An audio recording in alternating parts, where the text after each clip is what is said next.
Olá, um prazer estar junto com você aqui mais uma vez. Estava sumido aí, né?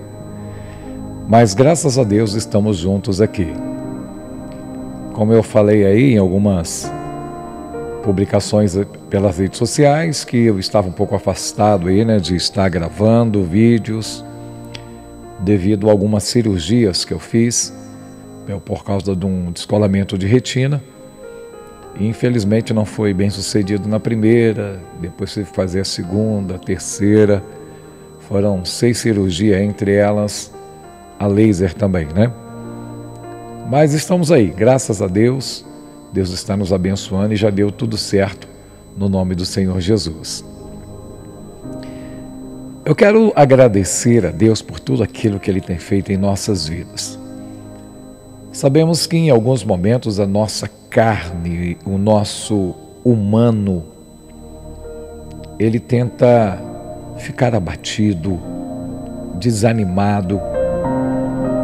E isso é um tanto natural porque nós somos seres humanos, não é mesmo?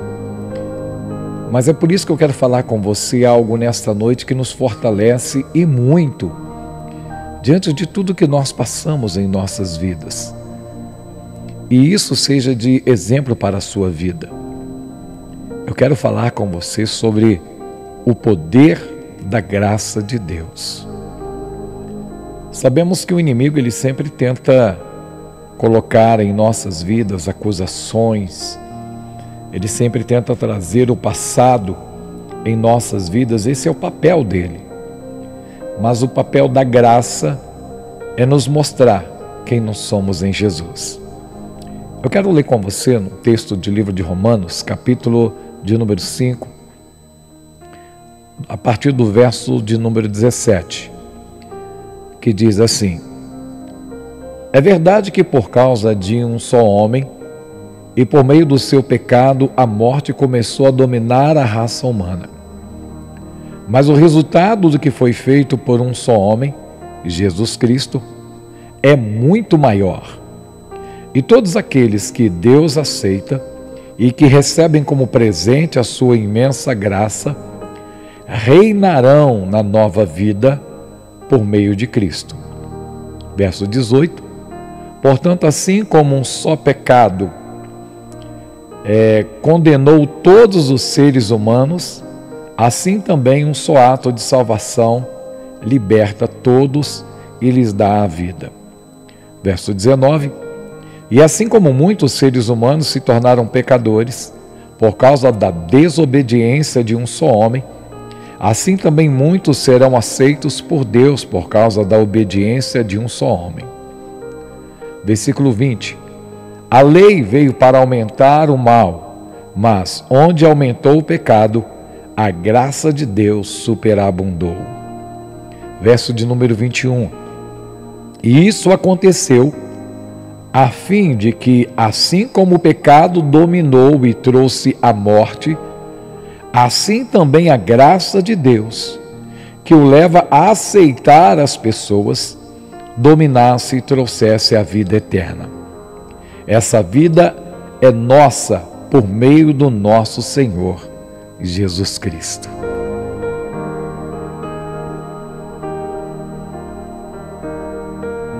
Que maravilha, né? Deus, ele é tremendo. O poder da graça, ele nos leva ao verdadeiro lugar que Cristo conquistou para nós. Ele, antes de partir, ele disse assim: eu vou para o Pai, vos preparar lugar, para onde que eu estejais, vós estejais também. E a Bíblia diz mais, diz que nós somos co-herdeiro com Cristo.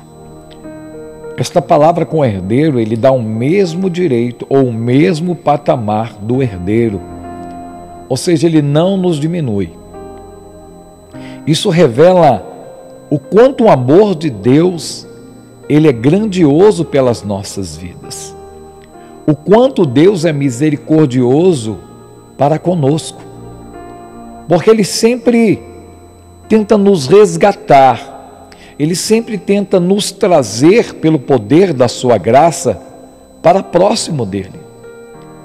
para que possamos entender o que foi feito lá no passado, há 2000 anos atrás, ou seja, mais de 2000 anos atrás.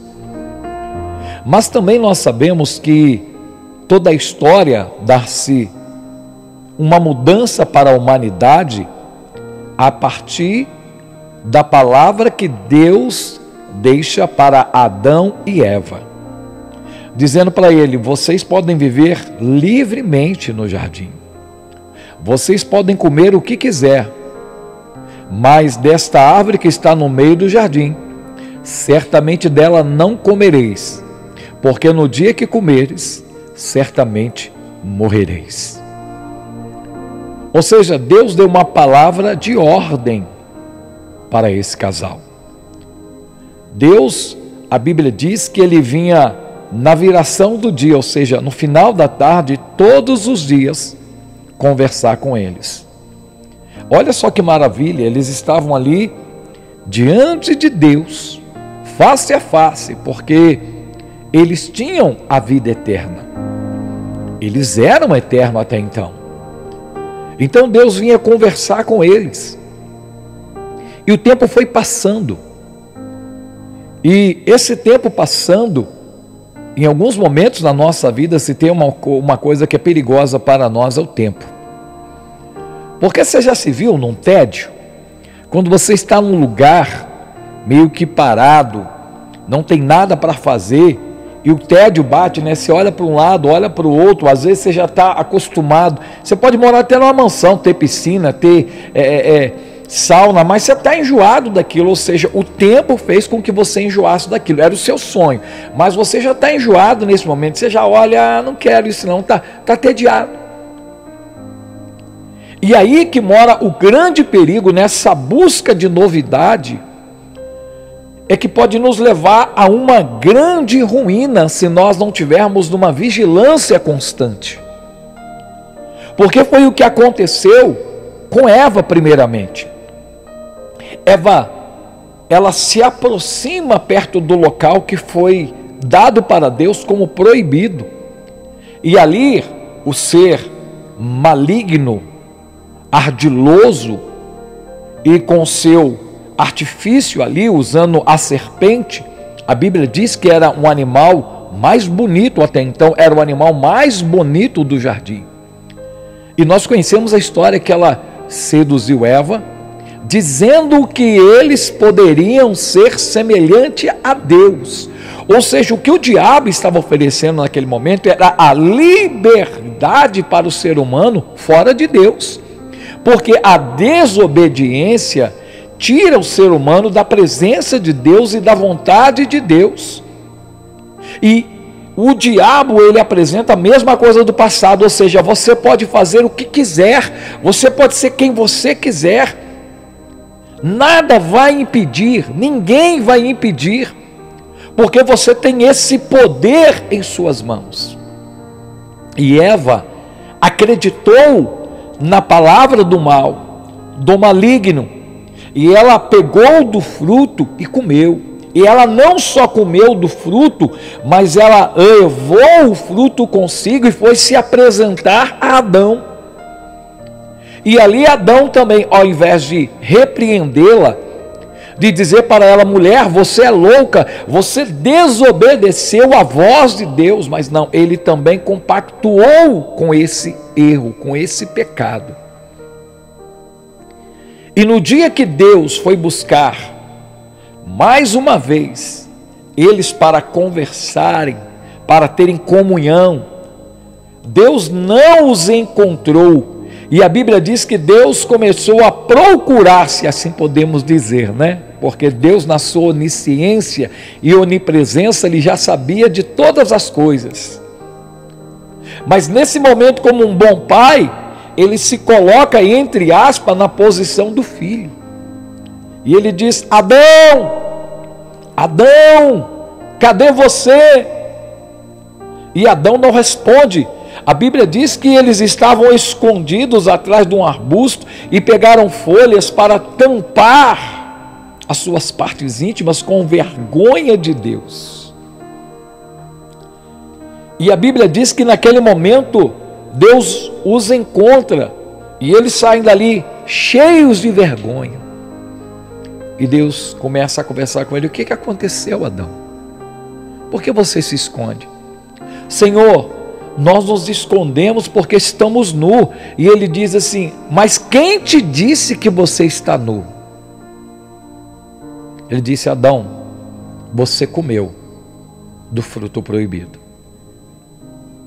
E Adão naquele momento, não, Senhor, mas não foi eu, foi a mulher que tu me deste, ela que fez com que eu caísse, foi ela que trouxe para mim o erro. E naquele momento Deus se dirige, mulher, o que você fizeste? Ela disse, não, Senhor, não sou eu, foi a serpente, ela que me enganou, ela que mentiu para mim, ela que fez com que eu caísse no erro. E nesse momento Deus olha para a serpente, mas a serpente não respondeu nada. Mas Deus disse uma sentença para eles. Deus deu uma sentença para o homem dizendo, você agora vai ter que comer do suor do teu rosto. Você vai ter que arar a terra. Você vai ver como que é ter que trabalhar para comer. Sendo que eles tinham tudo diante de Deus. E a mulher, Deus disse para ela, olha, por causa da sua atitude, o seu desejo será para o seu marido e do seu marido para com você.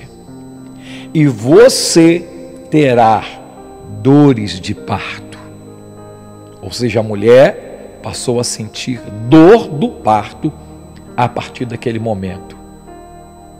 E para a serpente, Deus nesse momento disse que ela iria rastejar, ou seja, é sinal que ela não rastejava, e ela era linda, perdeu a formosura, e já não era mais da forma que Deus os criou. E Deus deu uma ordem agora nesse momento que eles saíssem do jardim de Deus, ou seja, saíssem da presença de Deus. E a Bíblia diz que após Deus tirar este casal do jardim, ele colocou os anjos ali com espada flamejante protegendo aquele jardim. E o que nós queremos aprender com isso é a desobediência à palavra de Deus nos leva a nos afastarmos de Deus e da sua vontade. Mas o pior, nos leva a perder o maior presente que Deus nos deu, que é a vida eterna. Porque a vida eterna é o estado da comunhão do ser humano para com Deus.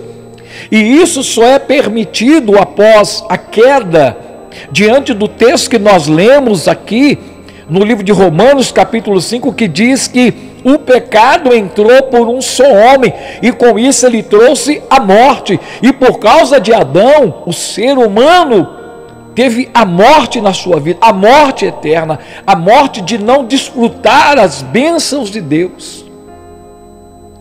E pior do que a morte, é o que nós olhamos que muitas pessoas, elas tentam se justificar para alcançar a graça de Deus.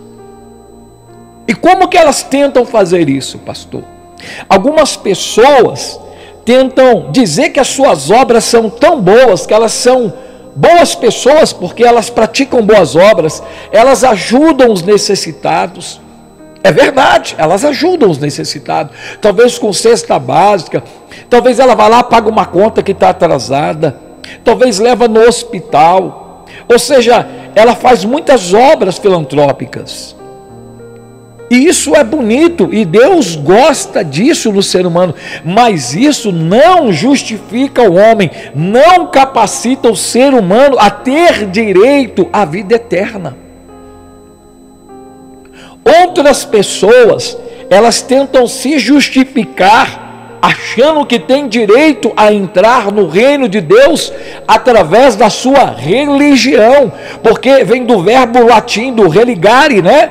que é a questão de ligar o homem a Deus, ou seja, a religião ligando o homem a Deus, mas não é questão de religião, a religiosidade que liga o ser humano a Deus, mas sim somente Cristo, que ele se apresenta como, ele diz de si mesmo: eu sou o caminho, a verdade e a vida. Ninguém, ele disse, ninguém vai ao Pai senão por mim. Ele se coloca como essa porta. Adão foi a porta para a queda do homem. Adão foi a porta para a destruição, usado pelo maligno, assim como aquela serpente e Eva, para trazer o mal sobre a humanidade. Mas Deus não abandona o homem. Mas o grave problema é que o homem ainda sempre tenta se justificar.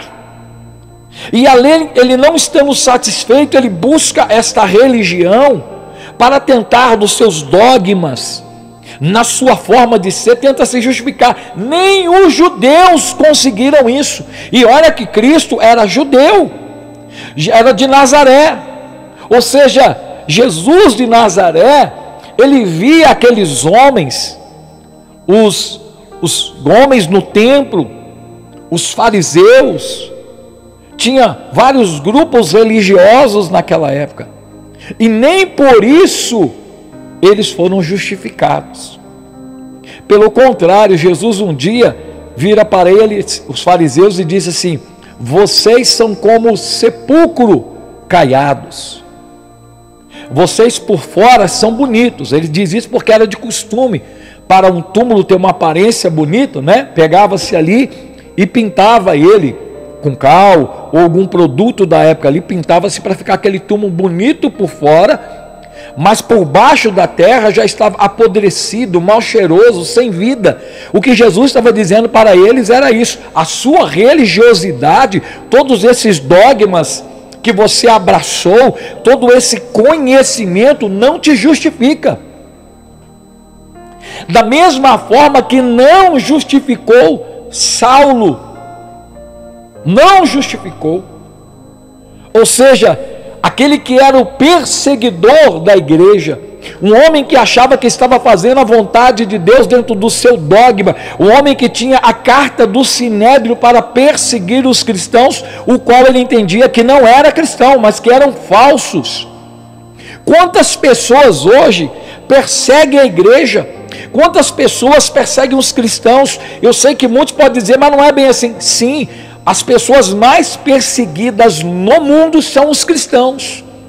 Anualmente morrem no mundo, vítimas da sua fé, mais de 200 mil cristãos anualmente, pela sua fé.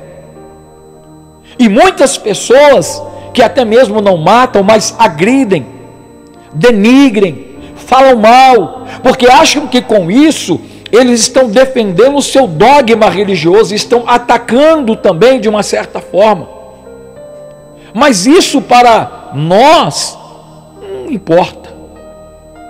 Nós sabemos que as trevas não têm comunhão com a luz, e a Bíblia diz que Jesus falou que por o amor que nós temos a Ele, também seríamos perseguidos. Mas o que eu quero me atentar é: nada disso justifica o ser humano.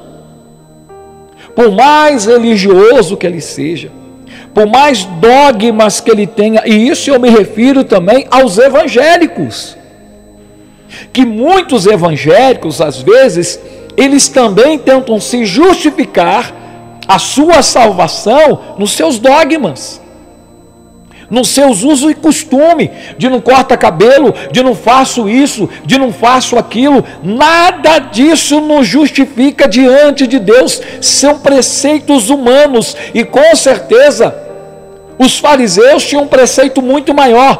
Eles não comiam sem lavar as mãos, guardavam o sábado, tinham todo um ritual diário na vida deles, e quem estava ao lado deles tinha que seguir esse ritual. E Jesus, quando veio, ele veio demonstrar que ele é maior do que os dogmas, que o amor que ele tem para com nossas vidas é muito maior. E isso chocou essas pessoas, isso chocou os poderosos, isso chocou os religiosos. E eles perseguiam a Jesus. E esses mesmos do passado que também tentam se justificar no seu poder, ou seja, na autoridade que ele conquista. Talvez ele é uma pessoa importante, como nós sabemos que tem um velho ditado que diz o seguinte: quer conhecer alguém, dê a ele dinheiro e poder, que você vai saber quem ele é. E quantas pessoas estão perdidas no seu poder, no seu conhecimento, porque ele se acha superior a tudo e a todos. Ele se acha, porque ele olha e acha assim: o meu dinheiro pode comprar tudo, eu posso fazer o que eu quiser porque eu tenho dinheiro. Não, meu amigo, você não pode fazer. Não, minha amiga, você não pode fazer. E o que você não pode fazer com seu dinheiro? Você não pode comprar a sua salvação. Você não pode comprar a sua entrada no céu. Não, você pode comprar governadores, você pode comprar juízes, você pode comprar pessoas simples, você pode comprar o melhor carro, o melhor avião, a melhor casa, o melhor barco, mas você não pode comprar a salvação. Para Deus o seu dinheiro não vale nada. E você ainda não vai levar nada para o seu túmulo. Lá atrás, os faraós que se sentiam semideuses, e era tratado assim por muitos dos seus súditos, porque eles detinham um poder que era impossível para um ser humano comum ter. Eles tinham um poder que eles matavam quem eles queriam. Era só ele olhar para o lado e falar: mata, está morto. Eu quero aquela cidade. Ele ia lá, o exército ia lá, conquistava e pronto, acabou. Ou seja, ele tinha todo o poder, entre aspas. E a Bíblia também nos mostra isso. Não vou me deter muito no texto, mas nós conhecemos a história de Moisés, um faraó que desafiou a Deus. E nós sabemos muito bem qual foi o fim desse poderoso faraó. Então nós olhamos que não adianta o ser humano tentar se justificar, porque Deus, ele mesmo não tendo a culpa da atitude do homem, porque ele fez uma escolha, assim como nós fazemos as nossas escolhas, assim como Deus lá no passado, mais uma vez, deu uma escolha para dois irmãos, filhos de Adão, quando Caim estava com o seu coração pesado, querendo se levantar contra o seu irmão. Deus ainda dá uma oportunidade a Caim e diz assim: Caim, o pecado jaz à porta, cabe você dominá-lo. Assim como Deus está nos dando inúmeras oportunidades. Deus sempre, ele de uma certa forma, tenta nos resgatar. Mas existem pessoas que têm um coração duro. Tem pessoas que mesmo apanhando da vida, mesmo passando por tantas coisas, às vezes no leito do hospital, nas últimas, ele ainda continua com o seu coração duro. Não, eu sou dessa religião e não adianta, eu nasci nela, eu vou morrer nela e eu vou com ela. Você vai com a sua religião para o lugar que Deus não escolheu.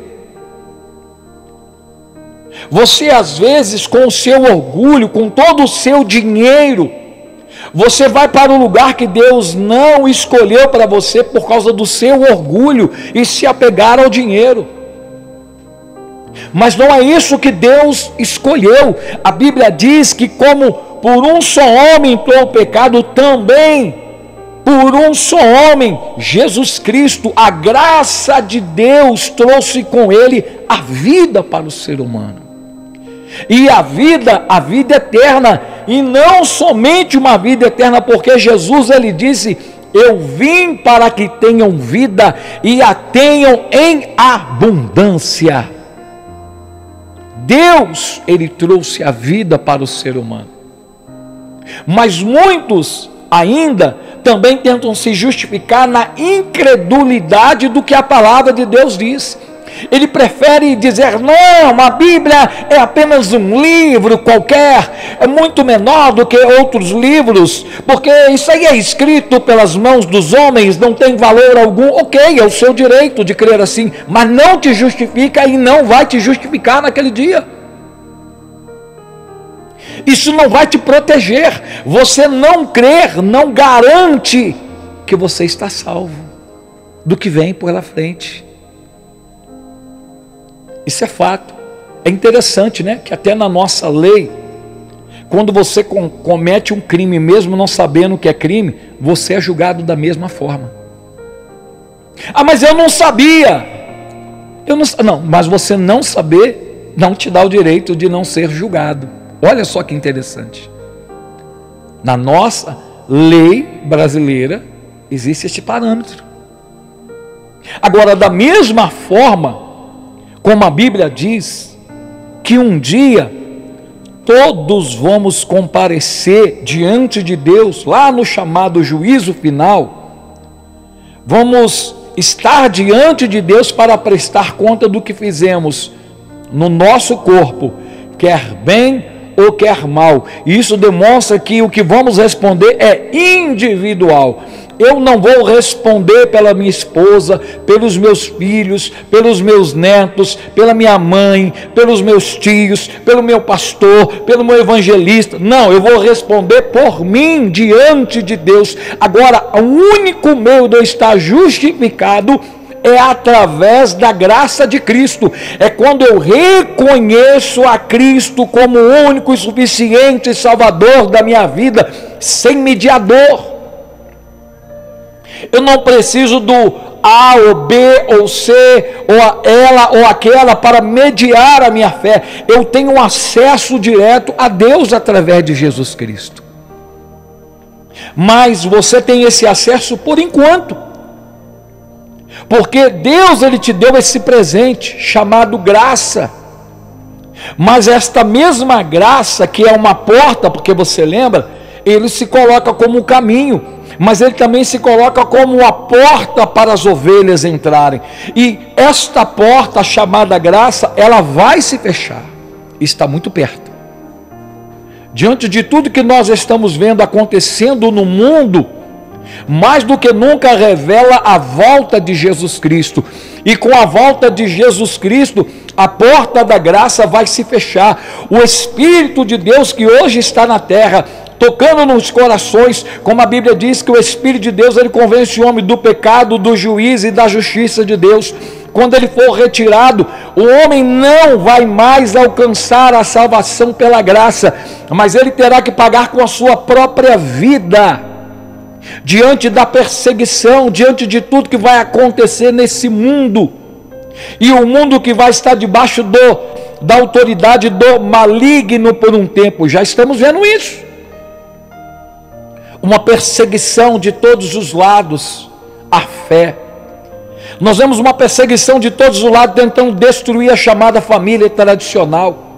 Nós vemos uma perseguição de todos os lados tentando doutrinar as nossas crianças, tirando Deus do coração delas, dizendo da mesma forma, não só para as crianças, mas para os adolescentes, que eles podem ser quem eles quiserem. Assim como a serpente soprou no ouvido de Eva lá no jardim, o diabo continua usando os seus filhos aqui hoje para soprar no ouvido das pessoas. Você pode ser quem você quiser, você é livre, você não deve satisfação a ninguém, você tem apenas que viver isso, viva como você quiser, mas você vai responder da forma que você não quer, porque Deus não vai te tomar por inocente. O juízo de Deus virá sobre a sua vida, e você não vai ter como se justificar, mas eu não sabia. Não interessa, a graça foi dada a você, a porta foi aberta para você, e você talvez sempre rejeitou.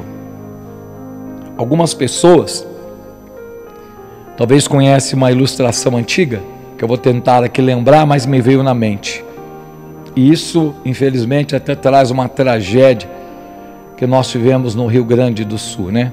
E ainda estão passando por esse momento muito delicado. Mas conta essa ilustração que um dia um homem estava em sua casa e da mesma forma a água começou a subir diante de uma chuva e ele foi obrigado a subir para o seu telhado.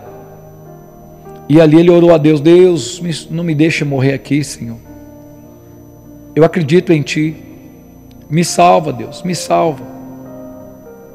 Daqui a pouquinho veio alguém num barco, falou: moço, entre no barco.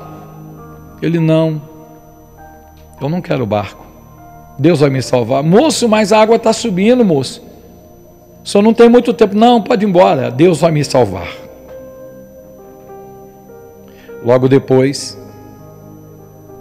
veio um helicóptero e ali pararam por cima dele, desceram uma escada, um homem desceu até ele e falou: moço, as águas já estão subindo, vamos embora, o senhor não pode ficar aqui. Ele disse: não, Deus vai me salvar. E o helicóptero foi embora naquele momento, e daqui a pouco as águas subiram, tampou tudo, aquele homem morreu. E ele não entendeu, e quando ele chega lá no céu, ele vai questionar a Deus. Ele diz assim: Senhor, mas eu sou teu servo, mas eu criei que o Senhor iria me salvar, eu acreditei que o Senhor iria realmente salvar a minha vida e eu não iria morrer. O que aconteceu, Deus? E Deus diz para ele: eu enviei o barco, você não quis.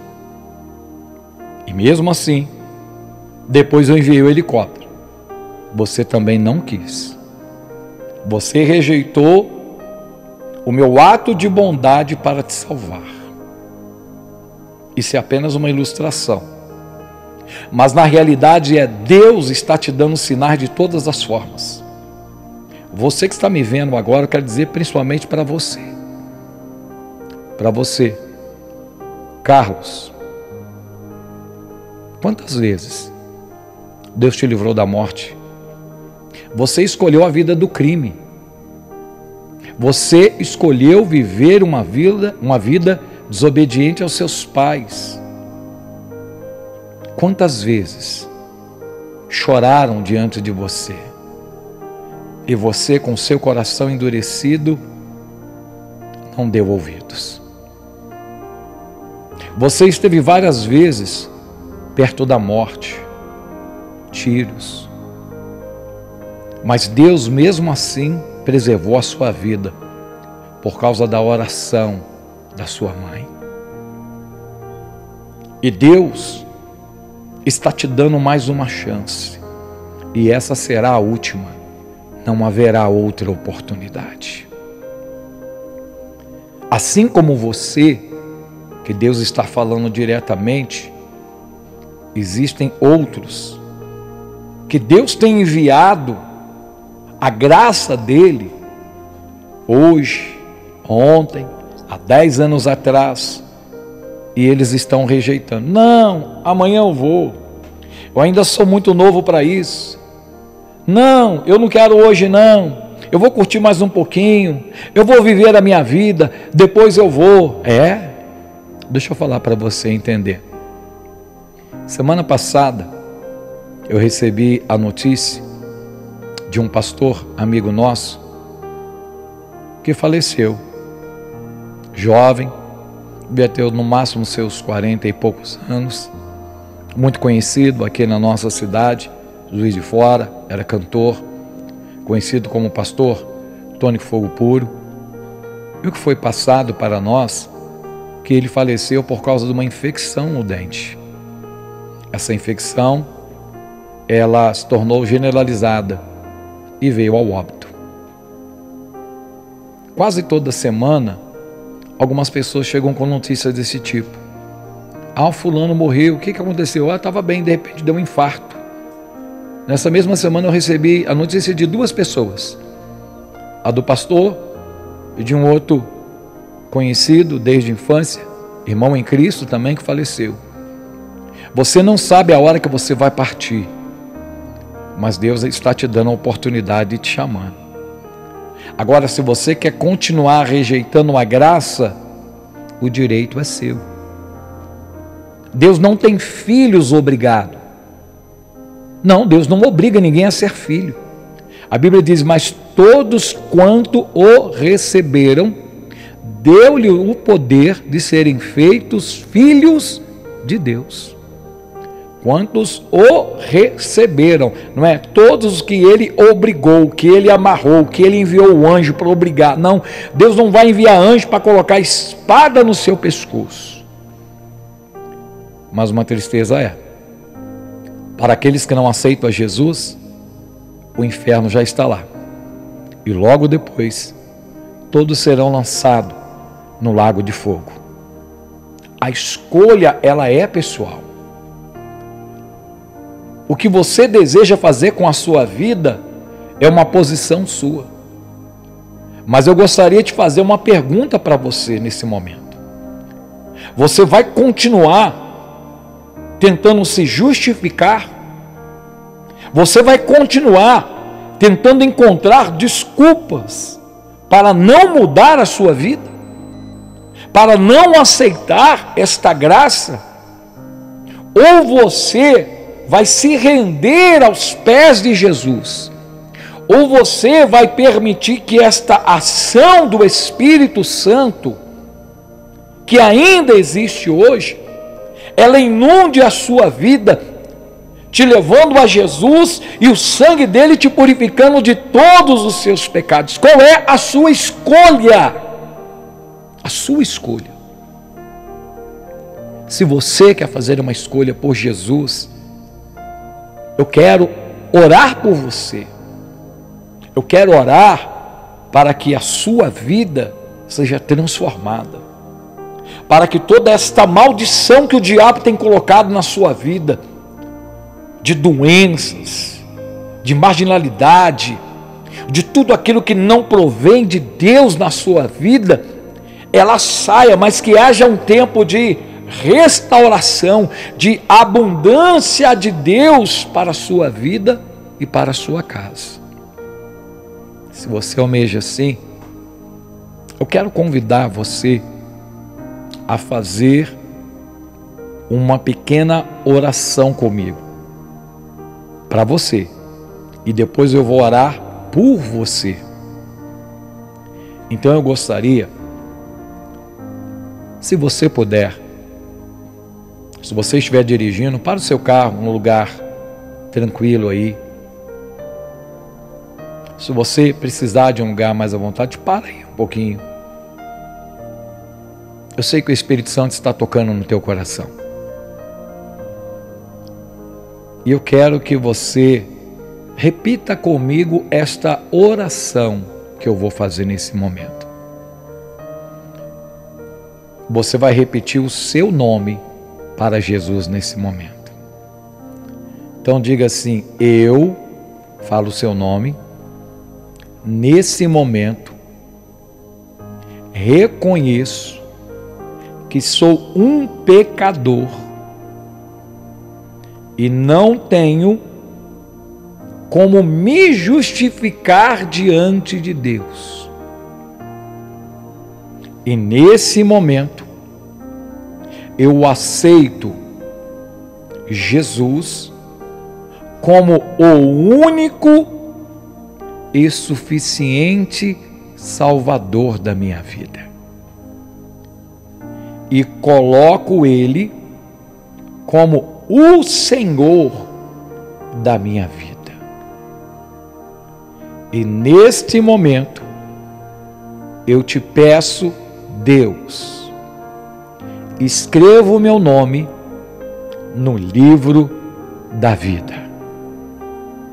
E a partir de hoje, eu faço parte da família dos salvos em Cristo Jesus. Amém? Aleluia! Você agora faz parte da família dos salvos em Cristo Jesus. Você não é apenas evangélico, porque ser evangélico é uma nomenclatura que não significa muita coisa, me desculpe. Não significa. Ser evangélico não te garante nada, não te garante salvação, não te garante que você não vai pecar, mas quando você é um cristão, lavado e remido pelo sangue de Jesus, e você busca agora a presença de Deus, Ele vai fazer a obra dele na sua vida, segundo a vontade dele. Agora eu quero orar por todos vocês, para que Deus possa te abençoar no nome de Jesus. Deus, aí estão os teus filhos, que agora aqueles que te aceitaram como o único e suficiente Salvador da vida deles, Pai. Que o Senhor possa tomar eles e esses que estavam fracos na fé, aqueles que estavam, Senhor, desanimados, angustiados, mas que neste momento o Senhor está restaurando a vida deles, está restaurando a fé deles. Meu Deus, no nome santo de Jesus, agora eu te peço, meu Deus, toca nestas vidas, que os teus anjos agora estejam lá, Senhor, onde que ela estiver. Se está enfermo, que haja cura. Se está sendo movido pelo mal, que haja libertação. Meu Deus, mas se existe o desânimo, que haja agora o teu renovo, movido pelo teu Espírito Santo, Pai. Que o Senhor possa abundar, Deus, esta vida com a tua presença. Mais do que tudo aquilo que o diabo fez, maior será a tua obra, maior será ele usado por ti, para que o teu nome seja glorificado, no nome santo de Jesus. Amém. Aleluia. Aleluia. Aquela palavra que eu falei do jovem que vivia na criminalidade, para que você entenda quem é Deus. O nome da sua mãe é Maria de Lourdes. Maria de Lourdes. E você vai entender que Deus está confirmando isso porque Ele te ama. Não é para a glória de homem, não é para a glória de B, é para a glória de Deus. Então você depois pode mandar uma mensagem para mim. Eu tenho certeza que Deus vai te abençoar de uma forma poderosa, tá bom? Que você tenha aí um dia, uma noite, uma tarde abençoada no nome santo do Senhor Jesus. E jamais se esqueça, a graça é um presente de Deus para as nossas vidas, apesar de não merecermos, mas Deus, no seu infinito amor, nos abençoou. Que Deus te abençoe no nome santo do Senhor Jesus. E fica aqui o meu abraço do seu amigo, Pastor Júlio Silva. E que a graça salvadora do Senhor Jesus Cristo e o amor de Deus, o nosso Pai, e as consolações do Espírito Santo de Deus seja com você e com a sua família, hoje e para todos sempre. Amém.